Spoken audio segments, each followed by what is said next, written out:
The alt-right has burst onto the front pages of newspapers and the top of social media feeds since Donald Trump's presidential campaign began gathering steam last year.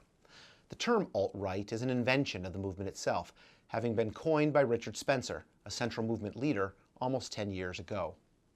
At first blush, it seems the alt-right is a new movement that awaits the first careful studies by social movement scholars. The reality, however, is that the alt-right is simply a new name given to the latest manifestation of a much older and more established strand of American political thought and action. This history runs through the Ku Klux Klan of the 1920s, the American fascist movement of the 1930s, the white citizen councils of the 1950s and 60s, and, more recently, the Christian identity movement of the 1990s, which culminated in the 1995 bombing of the Murrah Federal Building in Oklahoma City. The common ideological threads that unite these different episodes of mobilization over almost a century now is the use of race as the key explanation for social change and the passionate defense of white racial privilege. So while we don't yet have many careful studies of today's alt-right as currently named, there is substantial research on the movement at prior points in its history. I'd like to point out just two findings that can help inform how scholars and activists alike confront the alt-right. First, there is a tendency to see movements on the fringe of American politics as mobilizing people who are similarly on the fringes in their beliefs and in their communities. By contrast, the evidence suggests the kind of people attracted to such movements are utterly ordinary. They are regular neighbors, colleagues, classmates, friends, and family members.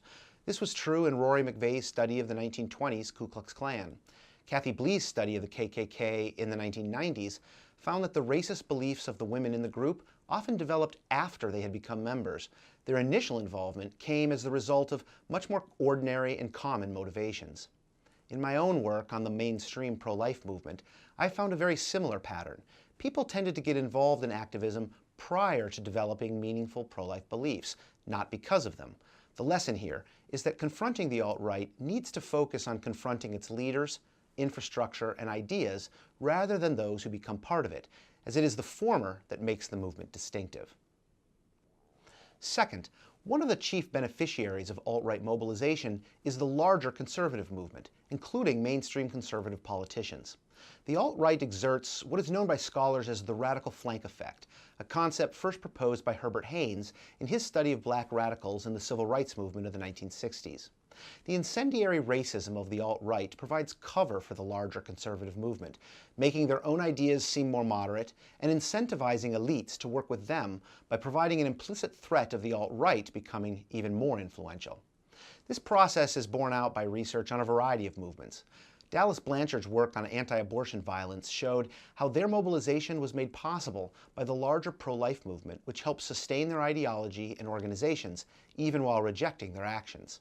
In his study of right-wing populism, Chip Berlet has shown how the extreme right in the United States is entangled with much more mainstream and well-known groups through overlaps in ideology, activists, and organizations. The lesson here is that the mobilization of the alt-right cannot be understood apart from the appeal and success of the larger conservative movement.